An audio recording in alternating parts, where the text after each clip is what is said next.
CRIF presenta la entrevista en línea con William Meléndez.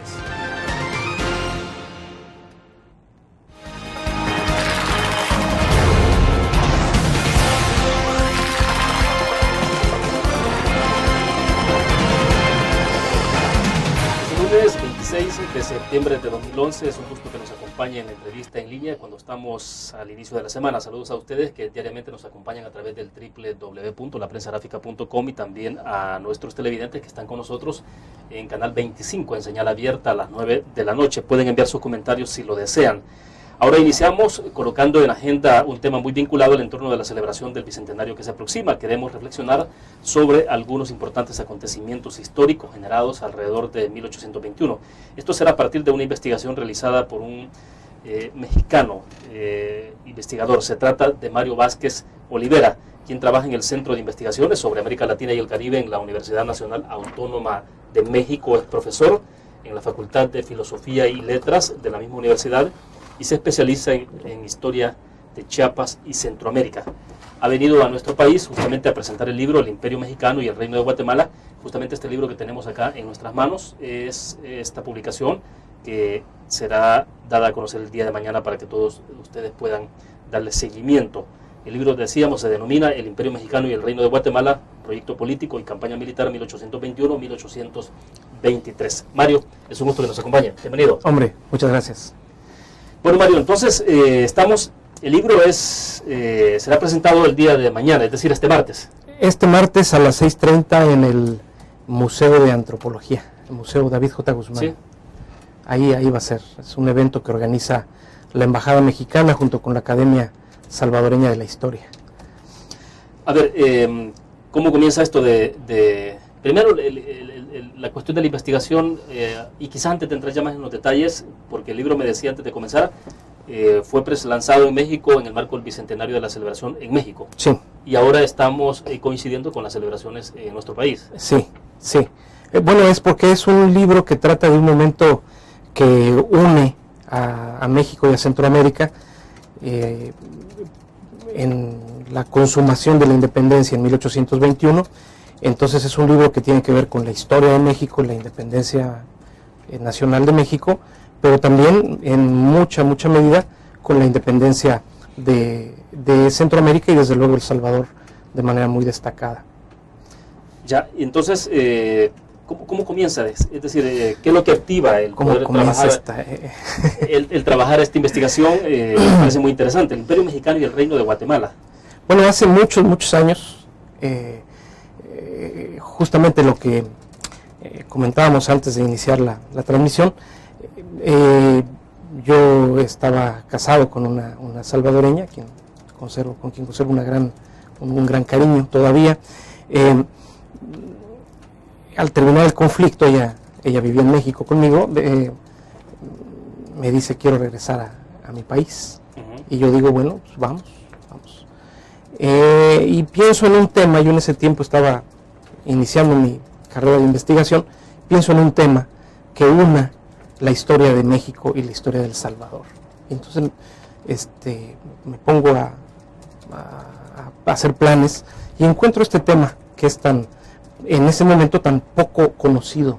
Era un tema como sobre el que había lagunas muy grandes. En México es un tema que poca gente menciona. Dije, bueno, vale la pena hacer una investigación aprovechando la estadía en El Salvador, y esto dio lugar a una investigación que fue creciendo con el paso del tiempo.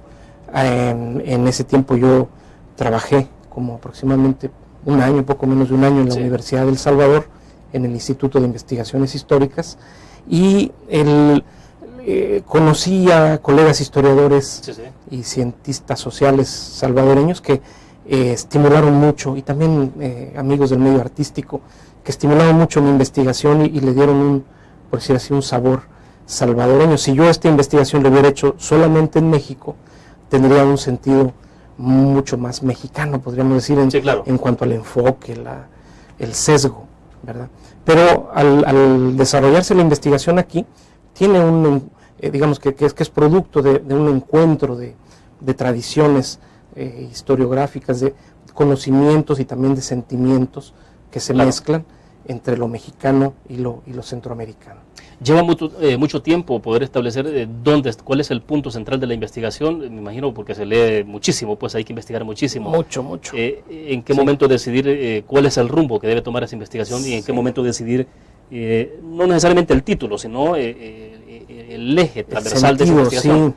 Bueno, sí, es cosa de meterse a los archivos. Desde luego, el libro está basado en documentación que hay en México, en los archivos de México, pero también mucho y muy fundamentalmente en la documentación que hay en los archivos de Guatemala, en el Archivo General de Centroamérica, que se encuentra en la ciudad de Guatemala, y buena parte de la investigación también hecha en bibliotecas aquí de El Salvador y hasta incluso en ventas de libros viejos, ¿no? Que ahí había antes en la calle, ahí por el Parque San José. Sí, claro, iba yo claro. a buscar libros antiguos y a conocer lo que se había publicado aquí en El Salvador Y sí encontró este libros interesantes. Claro, en ese lugar. claro, libros interesantísimos. Tengo en mi casa, me llevé a México una buena cantidad de libros salvadoreños de gran interés, en particular el diccionario histórico enciclopédico de la República del Salvador, de don Miguel Ángel García. Le digo que yo en esos años conocí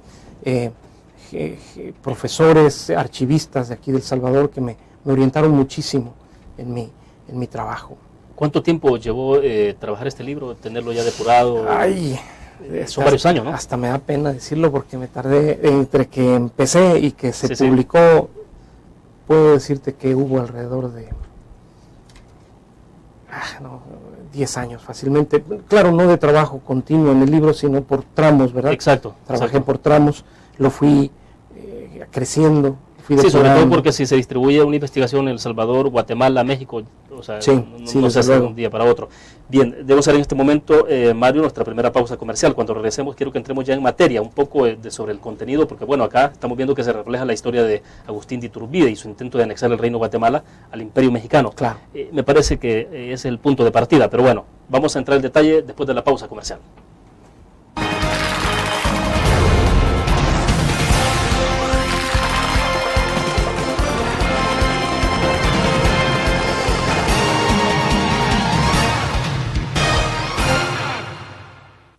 ¿Qué te parece si este año descubres nuevos destinos?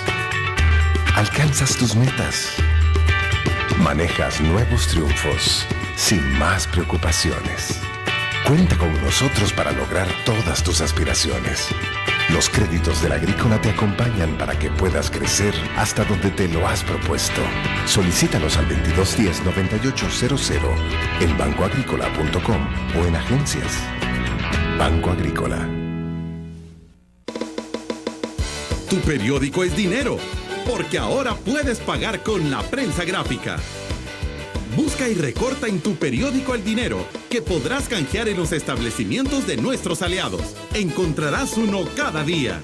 Compra con la prensa gráfica y encuentra una buena noticia para tu bolsillo. Con la prensa gráfica lo compras. Con la prensa gráfica lo pagas. La prensa gráfica. Noticias de verdad.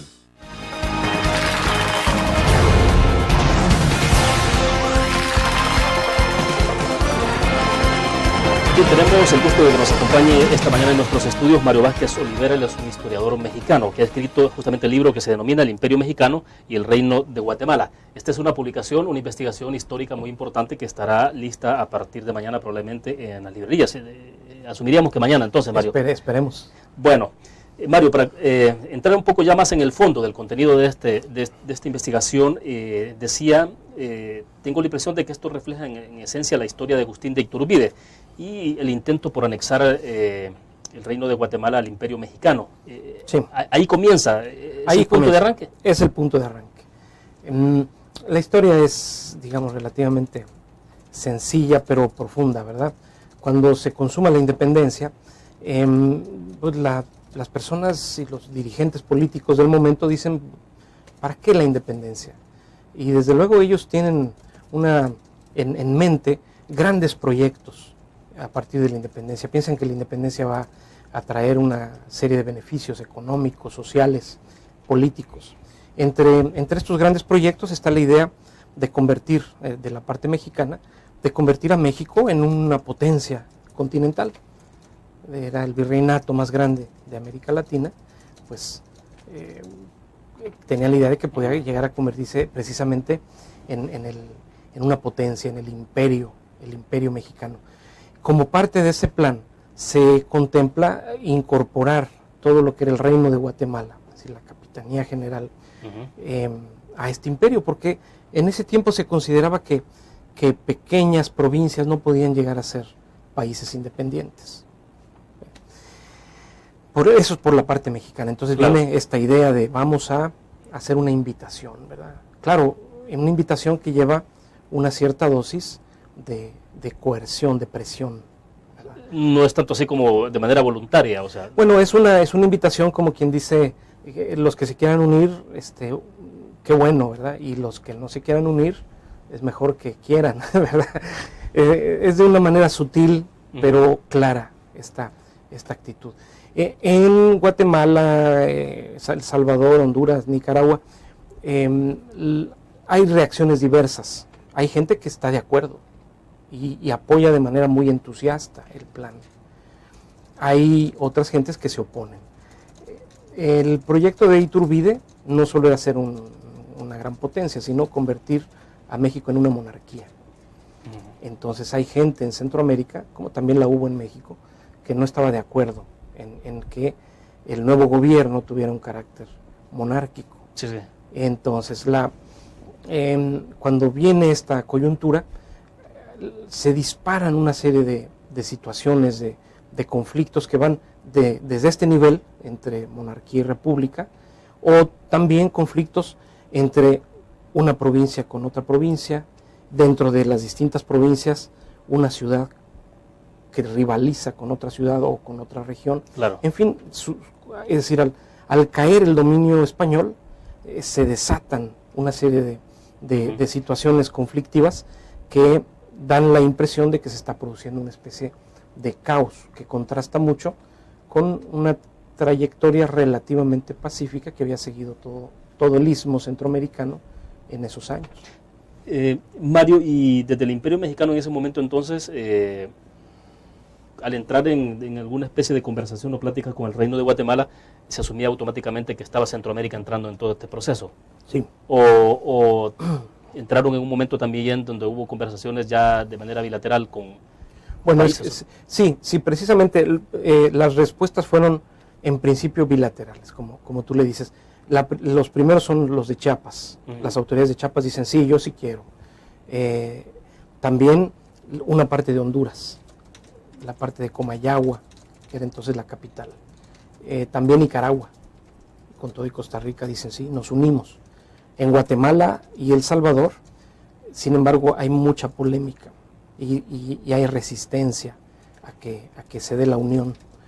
Finalmente se va a dar la unión por medio de una serie de acuerdos políticos que tienen que ver con un poquito de esta presión que se ejerce desde México, y quienes sí definitivamente se rehúsan a la unión a México van a ser las autoridades de San Salvador. La provincia de El Salvador entonces queda dividida, para ponerlo así sencillamente, Occidente, Santa Ana, y el Oriente, San Miguel, aceptan la unión a México. Y San Salvador, encabezados por don José Matías Delgado, por Manuel José Arce, deciden oponerse.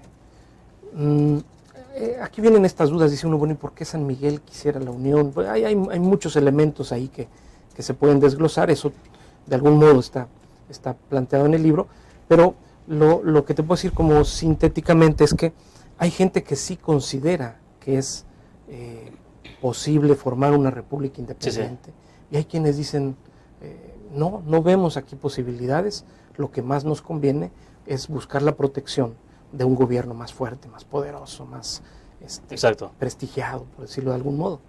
Esa es la polémica que se desata en esos meses después del 15 de septiembre. Precisamente el libro lo que va a hablar es del 15 de septiembre en adelante. Mario, pero entonces cuando vemos actitudes actuales que tiene que ver con el tema de integración centroamericana, que es tan difícil, tan lento de que camine. Hay que remitirnos un poco a estas fechas, 1821, 1822, 23. Por supuesto. Y por eso aquí digamos que como historiador, uno está obsesionado con el pasado. Y sin embargo, siempre que uno ve el pasado, también está pensando en el presente de cierta manera.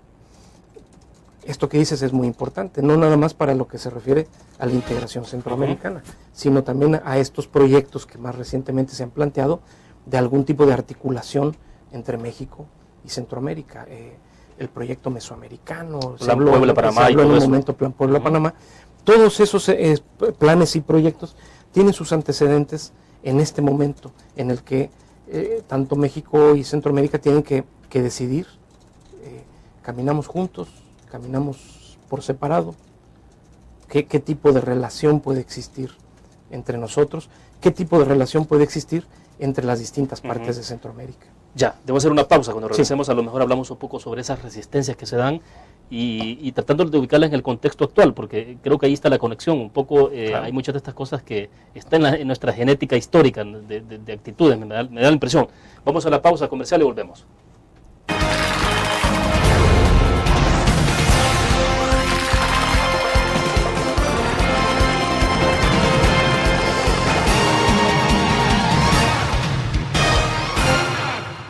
¿Qué te parece si este año estrenas ilusiones? Descubres nuevos destinos. Construyes tu futuro sin más preocupaciones. Cuenta con nosotros para lograr todas tus aspiraciones. Los créditos del Agrícola te acompañan para que puedas crecer hasta donde te lo has propuesto. Solicítalos al 2210-9800 en bancoagricola.com o en agencias. Banco Agrícola.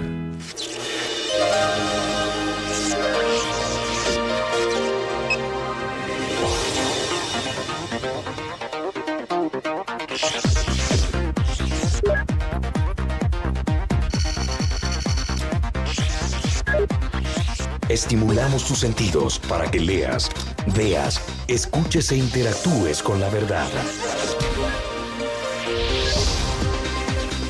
LPG Multimedia.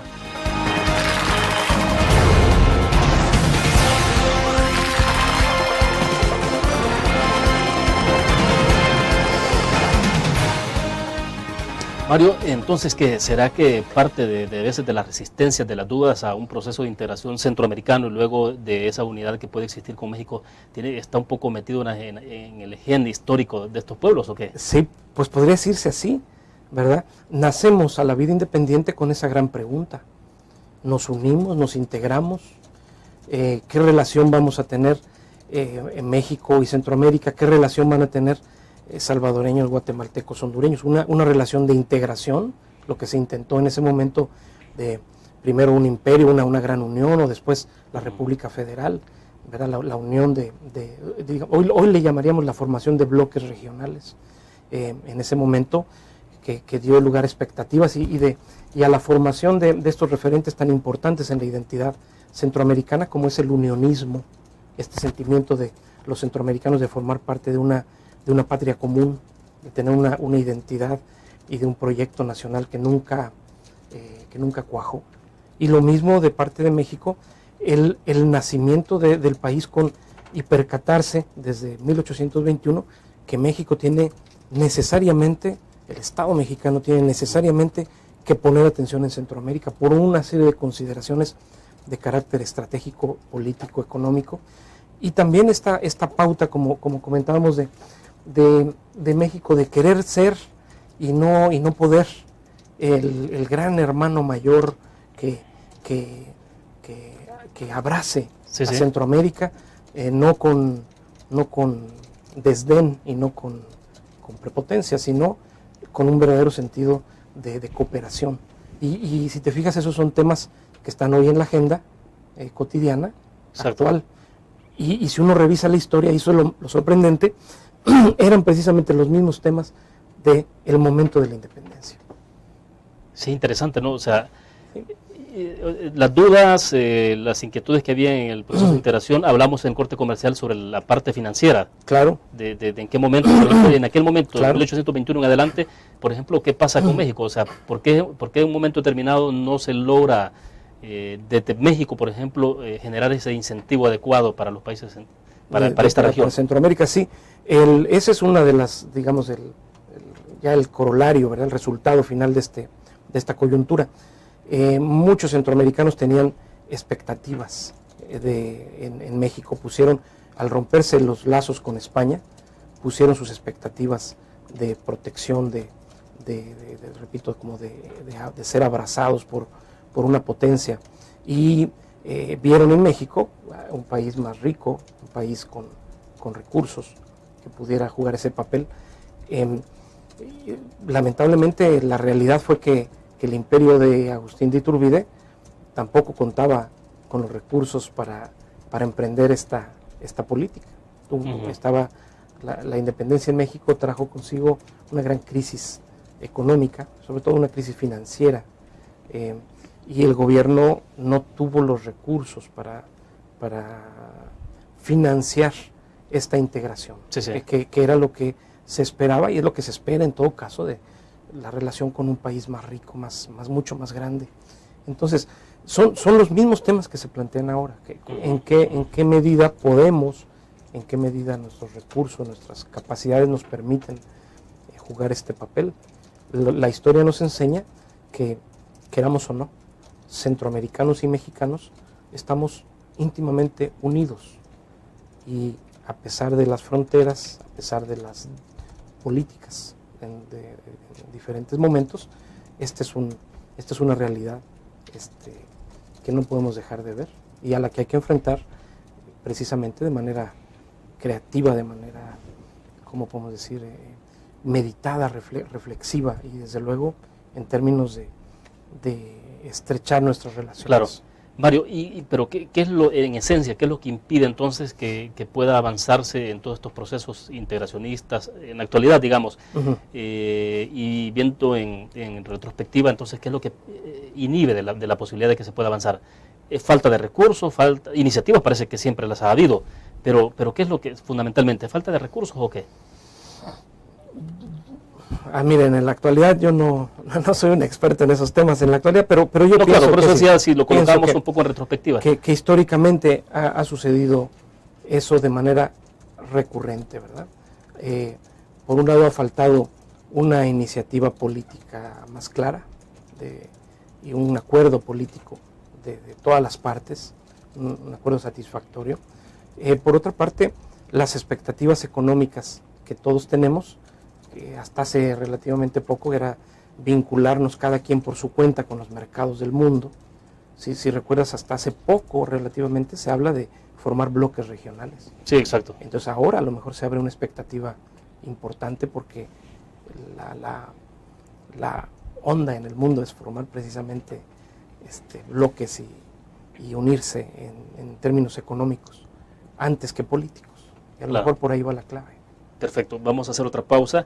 Dejo plantear la interrogante. ¿Por qué es México, digamos, es para México una página poco gloriosa todo esto y solo se recuerda en momentos circunstanciales? Que es lo que está planteado también en la investigación. Vamos a la pausa y volvemos.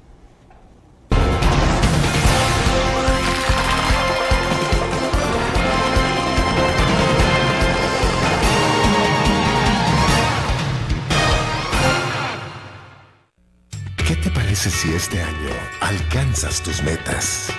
Construyes tu futuro. Enfrentas nuevos retos sin más preocupaciones. Cuenta con nosotros para lograr todas tus aspiraciones. Los créditos del Agrícola te acompañan para que puedas crecer hasta donde te lo has propuesto. Solicítalos al 2210-9800 en bancoagricola.com o en agencias. Banco Agrícola.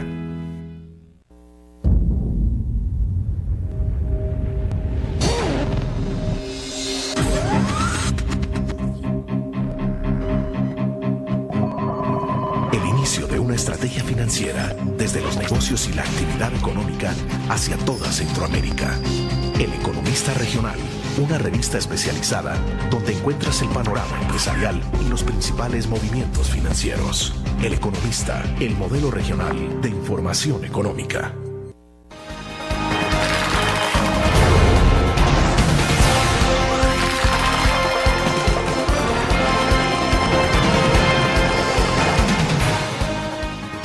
Mario, bueno, la interrogante es en este tramo de la historia del que estamos conversando, ¿por qué para México una página poco gloriosa? Así se plantea en esta investigación, o sea, Sí. ¿qué es lo que ocurre?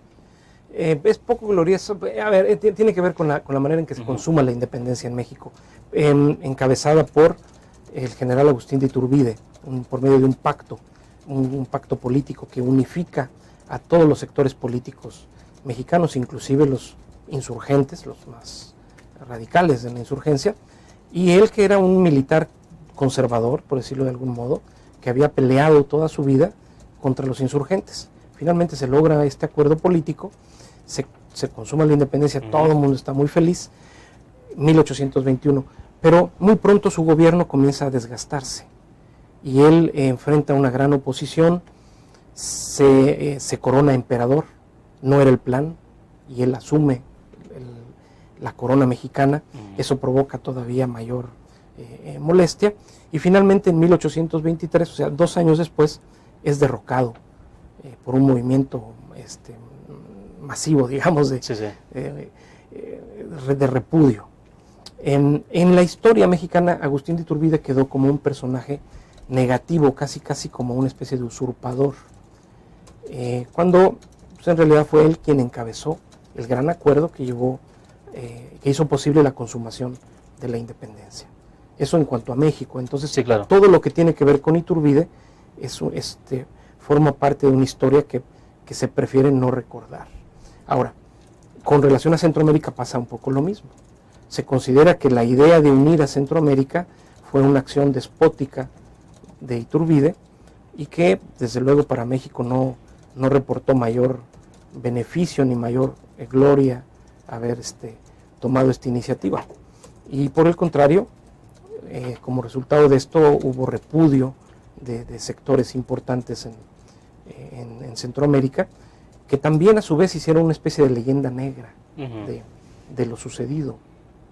Entonces, tanto en México como en Centroamérica es un episodio que causó como versiones negativas, claro, en la memoria, descartando por otra parte lo otro, ¿verdad? Es decir, bueno, vamos a ver qué pasó, qué sucedió, vamos a sacar lecciones o vamos a conocer los acontecimientos, aunque los personajes no nos gustan. Pero es difícil lidiar con un personaje que también fue protagonista. Es decir, ¿cómo hacerlo cómo apartarlo? Claro. Pero históricamente sí ha habido un esfuerzo entonces deliberado de mantener lo que será en bajo perfil. Sí, totalmente deliberado. Y eso es en México. Y para Centroamérica, este episodio, repito, que era como una acción despótica, despreciable, ¿verdad? Yo trato de hacer en el libro una versión equilibrada, ¿verdad? Yo no soy admirador de Iturbide, desde luego, pero trato de manejar las cosas como con cierta distancia. ¿Y se puede? ¿Se logra? Se logra. Y a mí el equilibrio me lo dan precisamente el haber aprendido también de historiadores de Centroamérica, y tener mucha, como las dos tradiciones, la tradición mexicana, la tradición centroamericana, que a mí me permitieron ver, digamos, los aspectos como ríspidos de esta historia, pero también ver muchos otros aspectos que están ahí, que vale la pena sacar a la luz. No por repudiar a un personaje nos vamos a privar de conocer claro, un episodio tan importante como es la consumación de la independencia, ¿verdad? A ver, entonces, retrocediendo un poco sobre el tema que tiene que ver con de la posible anexión al al Imperio Mexicano, ¿en qué momento es entonces que se dificulta esto? Que se dificulta la unión. Exactamente, sí. Bueno, cuando fundamentalmente por la crisis del gobierno mexicano. Cuando cae el gobierno de Iturbide, los centroamericanos se dan cuenta que no tiene mucho sentido la unión a México, que que la Unión a México no es la gran solución para enfrentar la vida independiente. Y es cuando triunfa la idea, impulsada por los líderes republicanos, de formar una nación independiente en Centroamérica. En el impulso de esta idea va a ser fundamental el grupo de San Salvador. Por eso es tan importante en la historia de Centroamérica José Matías Delgado o Manuel José Arce, Antonio José Cañas, son los que defienden hasta el último momento la idea de que Centroamérica tiene que ser una nación independiente. Entonces para Centroamérica también esta historia es una historia, por decirlo así, gloriosa, y es lo que yo rescato en el libro, ¿no? Lo que para México fue una historia, un episodio de tropiezo, de fallido, ¿verdad? Una iniciativa que pudo tener una intención, en mi opinión, una intención muy positiva, como es la de la integración, ¿sí? Claro. Y que sin embargo fue mal ejecutada, a manera de que hizo verlo como una acción despótica, ¿verdad? Y cómo eso en Centroamérica da pie a una autorreflexión sobre el futuro y sobre sobre el futuro nacional y la formación de la República, precisamente encabezada por aquellos que fueron coherentes en su postura política desde el principio hasta el final. Como Evidentemente estamos hablando de dos corrientes, una que propugnaba entonces por la anexión al Imperio Mexicano, sí, y la otra era la de Matías Delgado, ¿no? Sí. Y Arce, entonces, que estaban empujando por la constitución de la Unión Centroamericana. Claro, y sobre todo por la formación de un régimen republicano democrático. Entonces lo que ellos decían era, esa decisión tendría que ser tomada democráticamente y no por medio de una imposición despótica, no por medio de la ocupación militar. Implicaba un nivel de consulta entonces con la gente. Claro, ellos eran federalistas, republicanos, desde luego, demócratas. Por eso es tan importante la historia de la resistencia de San Salvador en ese momento. Son los primeros, yo diría los primeros demócratas, los primeros libertarios, podríamos decirlo, en Centroamérica, que se proponen formar un orden político nuevo, diferente, basado precisamente en la participación ciudadana. De acuerdo, vamos a otra pequeña pausa, volvemos con más.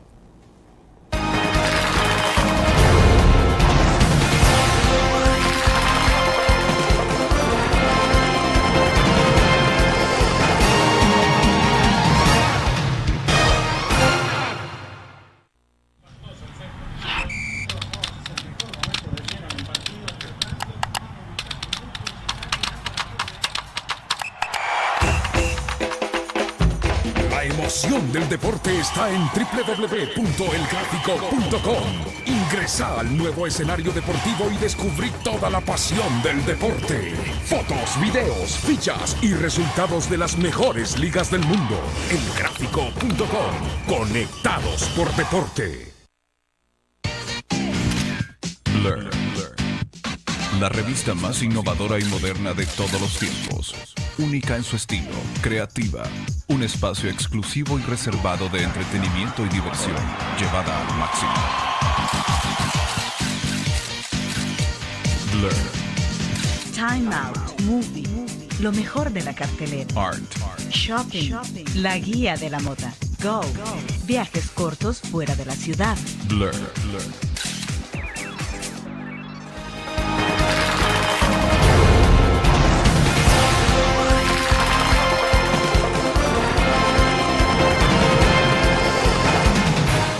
Mario, bueno, es interesante entonces conocer sobre el papel de Matías Delgado, de Arce, en medio de todo esto. Es decir, con pensamiento, tengo la impresión, muchísimo de avanzada, incluso en el actual momento podría ser un pensamiento demasiado de avanzado, y para aquel momento era mucho más de lo que se podría pensar ahora.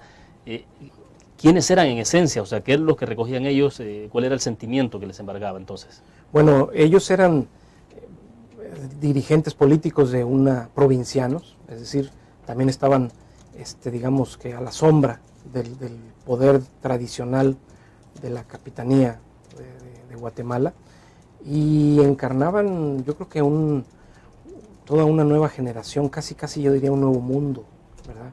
Ellos eran gentes versadas, estudiadas, que conocían a profundidad la filosofía política moderna y que postulaban la formación de un orden político muy distinto al antiguo y basado en preceptos que hoy día consideramos todavía como ideales, ¿verdad? Como que falta incluso por consumar, es decir, es gente que desde mucho tiempo atrás, 200 años. Sí, claro, ¿por qué pasa tanto tiempo y todavía seguimos ¿por qué no llegamos trabados y por qué no llegamos hasta ahí? Bueno, eso sí ya es, digamos, las utopías políticas precisamente para eso funcionan, ¿verdad? Para conducirnos al lugar ideal a lo largo del tiempo.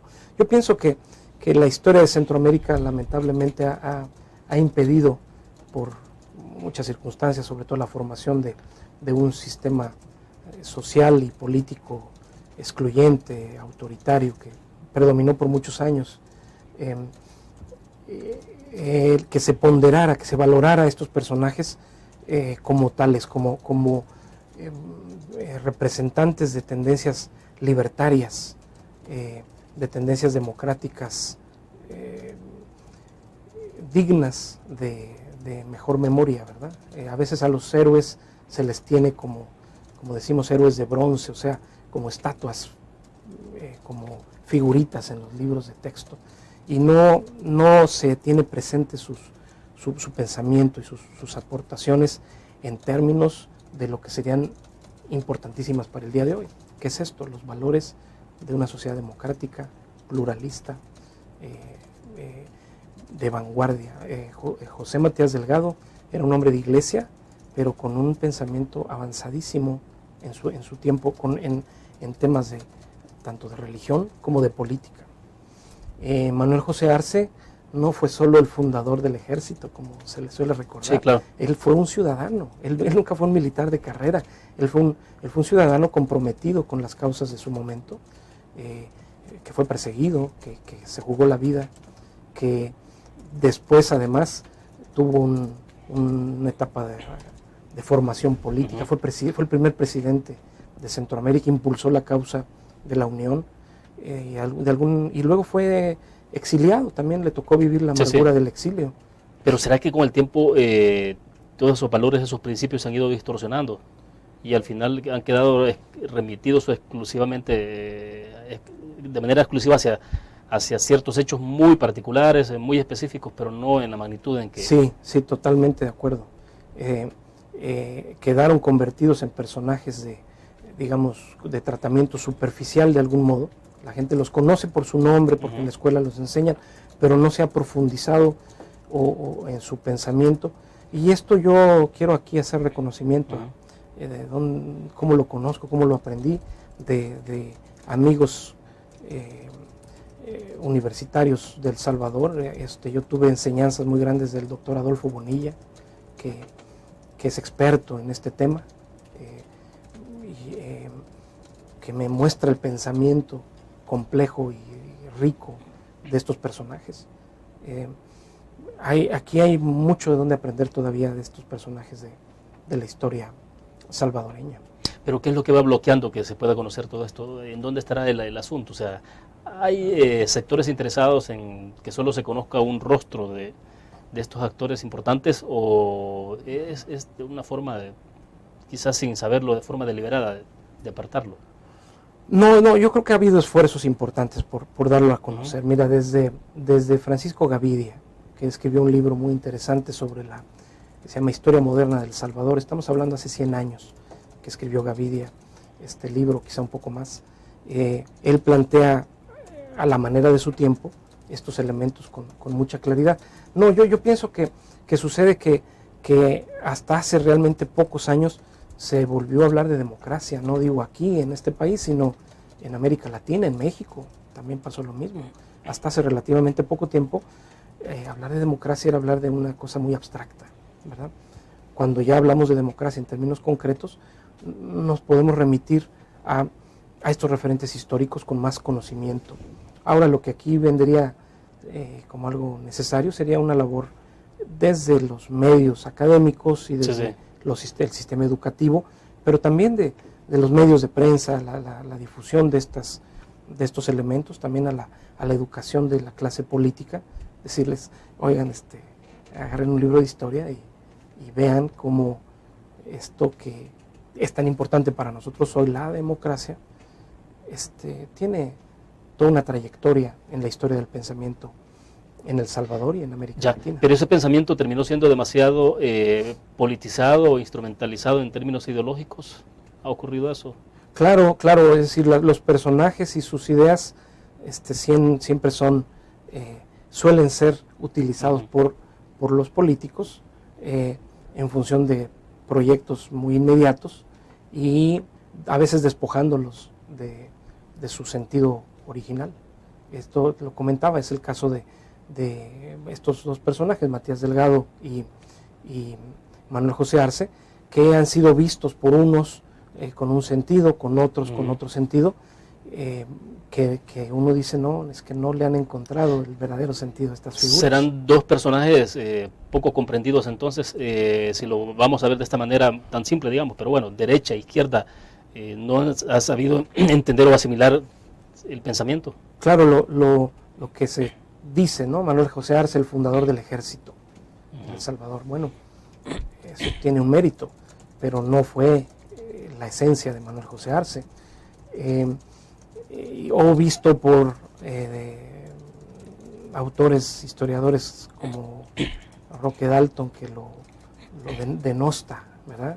Horriblemente. Y uno dice, no, espérate, no lo comprenden, no fue comprendido este personaje como un gran soñador del orden político republicano en Centroamérica, ¿verdad? Y se le tiende a ver como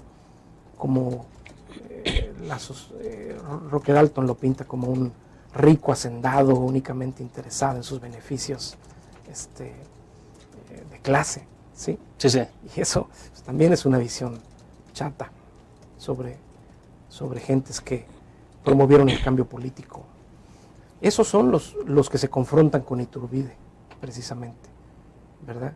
Iturbide, que representa una independencia, pero una independencia que tiene un sentido más tradicionalista, más conservador, y el llamado Partido de San Salvador, que encabeza un proyecto de independencia mucho más moderno, incluyente, insisto con la palabra, ¿no? Democrático. Sí, claro. Pero vamos a hacer otra pausa comercial. Cuando regresemos, sí me interesa que sigamos hablando de este punto en específico. Y no sé, que me queda todavía la duda de en qué momento es que se va perdiendo todo esto, pues, o sea, si es porque entonces hay gente interesada en que sea de esa manera, o simplemente porque tampoco es conveniente entrar en la esencia del pensamiento del que estamos hablando. Vamos a la pausa.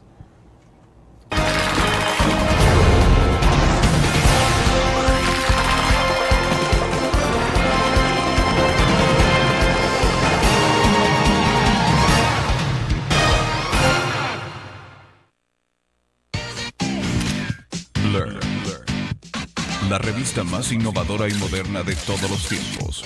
Única en su estilo, creativa, un espacio exclusivo y reservado de entretenimiento y diversión, llevada al máximo. Blur. Time Out, Movie, lo mejor de la cartelera. Art. Shopping, la guía de la moda. Go, viajes cortos fuera de la ciudad. Blur. Tu periódico es dinero, porque ahora puedes pagar con la prensa gráfica. Busca y recorta en tu periódico el dinero, que podrás canjear en los establecimientos de nuestros aliados. Encontrarás uno cada día. Compra con la prensa gráfica y encuentra una buena noticia para tu bolsillo. Con la prensa gráfica lo compras. Con la prensa gráfica lo pagas. La prensa gráfica. Noticias de verdad.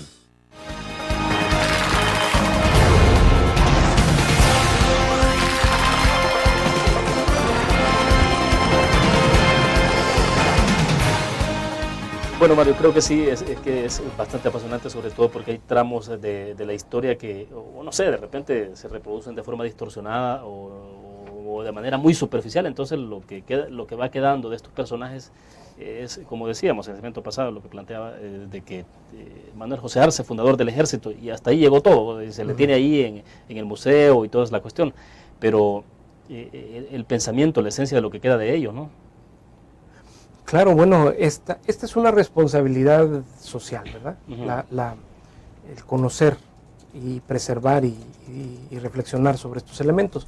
Y en esto influye desde luego las políticas educativas, de cómo se manejan determinados temas a nivel de la enseñanza, pero también te decía, ¿no? La responsabilidad de los propios intelectuales, en este caso de El Salvador o de México, para mantener o para realizar un ejercicio profundo de análisis, de reflexión crítico a partir del conocimiento histórico.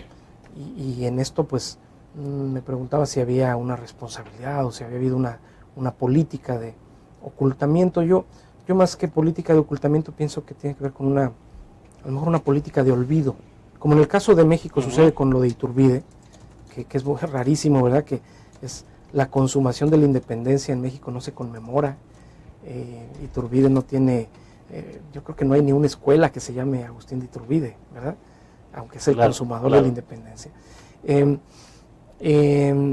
Cuando uno compara Iturbide con Bolívar, por ejemplo, uno dice, Bolívar es el gran libertador, se explica, ¿verdad? Pero al mismo tiempo también se explica estos olvidos deliberados. Habría que pensar para el caso de El Salvador, aquí estamos hablando de personajes que se han petrificado, diría yo, ¿verdad? Que han sido utilizados como símbolos, pero se les no se ha estimulado suficientemente su análisis, su conocimiento, quizá puede que haya habido una influencia en este sentido de la polarización política en tiempos de finales del siglo XX. Sí, sí. Antes se divulgaba y se conocía bastante de la obra y el pensamiento de estos personajes, pero creo que la polarización que derivó después en la confrontación armada, pues obviamente hizo que todo se viera de manera muy chata, que la historia perdiera su riqueza, sí, claro, y se convirtiera más en un elemento de los discursos políticos, de la polarización. Que te estaba comentando en el intermedio algo de la visión que se tiene, ¿no? Sí, exactamente. Ahora, personajes. Pero Mario, Sí. El punto es, ¿qué es lo que interesa que vaya quedando en esencia para la gente con esta investigación? Es decir, ¿qué es lo que quiere que se recoge de este libro? Bueno, este libro trata muchos temas relacionados con la consumación de la independencia. Entonces uno puede ver aquí el inicio de las relaciones entre México y Centroamérica, ese puede ser un hilo, puede ser también el inicio de los conflictos en Centroamérica entre las autoridades de la capitanía con las distintas provincias, la manera en que fue concebida la independencia. Está el recuento de los episodios militares que también tuvieron lugar, el desenlace de la trama política que conduce a la formación de la República Federal de Centroamérica en 1823. Y para el caso de El Salvador está la importancia que tuvo la resistencia de este grupo de dirigentes políticos salvadoreños imbuidos por este pensamiento que comentamos, y que desde luego ahí todavía hay mucha tela de dónde cortar. Un episodio que por ejemplo, es destacado en esta coyuntura es aquella iniciativa que plantea José Matías Delgado ante el avance de las tropas mexicanas que van a invadir El Salvador. Sí, sí. Dice, pues nosotros preferimos en ese caso unirnos a Estados Unidos, ¿verdad? Y ya hay un decreto, ¿no?, donde el gobierno de San Salvador dice, nos declaramos un estado más de la Unión Americana. Ese episodio, por ejemplo, ha sido mal interpretado, mal comprendido, inclusive posterior a la derrota mandan los salvadoreños una misión a Estados Unidos para buscar apoyo para la causa de la independencia. Esa historia está aquí, sí, sí, platicada en el libro, qué pasó con estos salvadoreños. Eso, por ejemplo, ha sido muy mal interpretado por algunos, que dicen, ¿cómo es posible que se les haya ocurrido buscar el apoyo de la potencia exacto, imperialista, qué sé yo? Y esto totalmente es otra historia.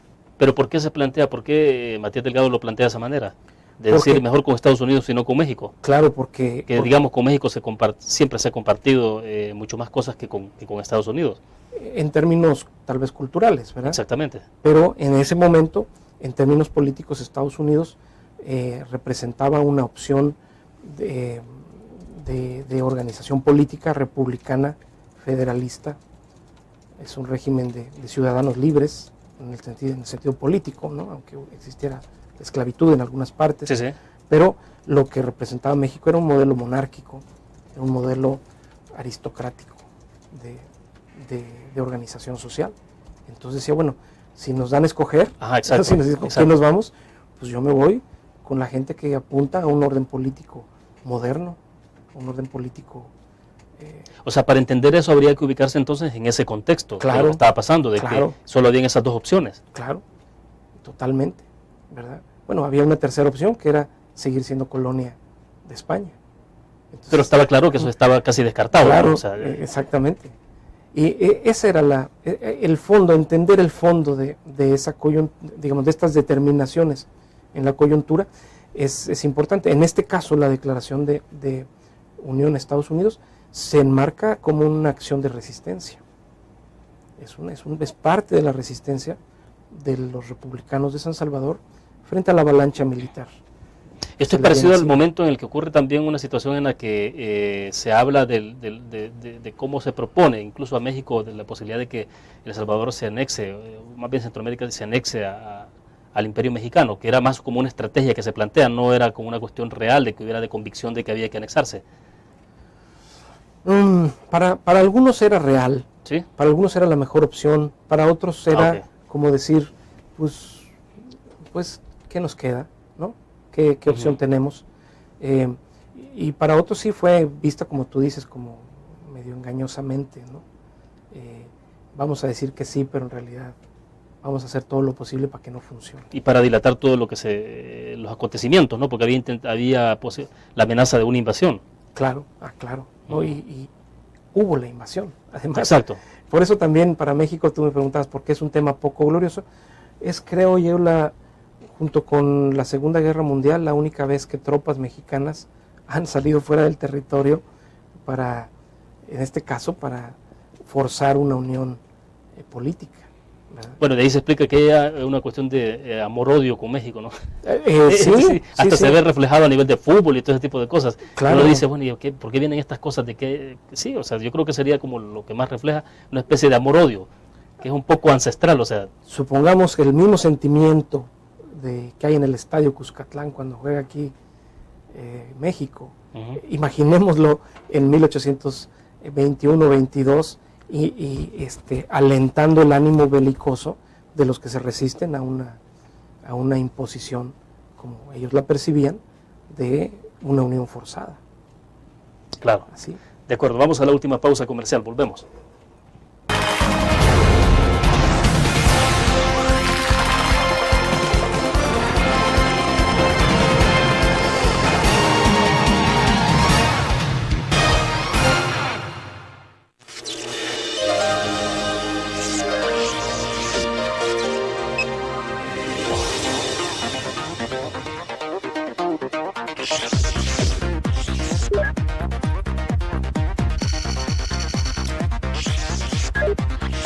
Estimulamos tus sentidos para que leas, veas, escuches e interactúes con la verdad. LPG Multimedia. Tu periódico es dinero, porque ahora puedes pagar con la prensa gráfica. Busca y recorta en tu periódico El Dinero, que podrás canjear en los establecimientos de nuestros aliados. Encontrarás uno cada día. Compra con la prensa gráfica y encuentra una buena noticia para tu bolsillo. Con la prensa gráfica lo compras. Con la prensa gráfica lo pagas. La prensa gráfica. Noticias de verdad.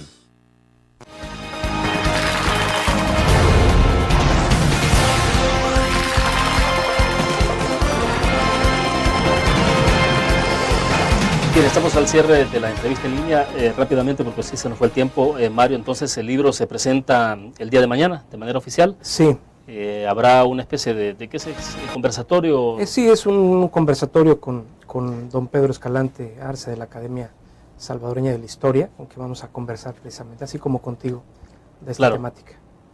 Y luego, sí esperamos ver este libro entonces publicado en algunas librerías. Esperemos que sí, aquí en las librerías de la ciudad, claro que sí. ¿Aspiras a que esto quede en algún momento terminado ya entonces para, no sé, de consulta obligada para los jóvenes estudiantes en este país? Yo no quisiera que nadie estuviera obligado a leer mis cosas, ¿verdad? Pero en realidad sí sé que es un trabajo de utilidad. Claro, ¿verdad? claro. Para estudiantes, para profesionales, para gente interesada en temas de historia, creo que les puede servir de utilidad y a veces hasta de entretenimiento, porque hay situaciones anecdóticas, sí, claro. hay cosas así. Bueno, cae bien la investigación de todas maneras. Fue presentado en México entonces el año pasado por el Bicentenario de México y ahora en El Salvador en el contexto de estas celebraciones anticipadas que se están haciendo en el país, ¿no? Exacto, es parte de esta conmemoración. Bueno, vamos a ver si a lo mejor ya más adelante tenemos claridad de dónde va a ser publicado. Creo que es importante para que nuestros cibernautas y nuestros televidentes conozcan entonces. Bueno, es un libro del Fondo de Cultura Económica. Seguramente también hay una librería virtual del Fondo de Cultura Económica. Si buscan Fondo de Cultura Económica Guatemala, seguramente darán con el sitio y podrán adquirirlo por ese medio. En breves palabras entonces, ¿cómo se resumiría la intencionalidad suya respecto de la investigación? Bueno, conocer este momento tan importante de la consumación de la independencia en México y Centroamérica, cómo están íntimamente ligados esos dos procesos y cómo desde entonces la historia de México y de Centroamérica ha estado ligada, aunque a veces no lo quisiéramos ver o no lo hayan querido ver otras generaciones. Hoy es obvio que nuestra historia, nuestro pasado y nuestro presente están estrechamente ligados y hay que conocerlo. Perfecto. Se nos fue el tiempo.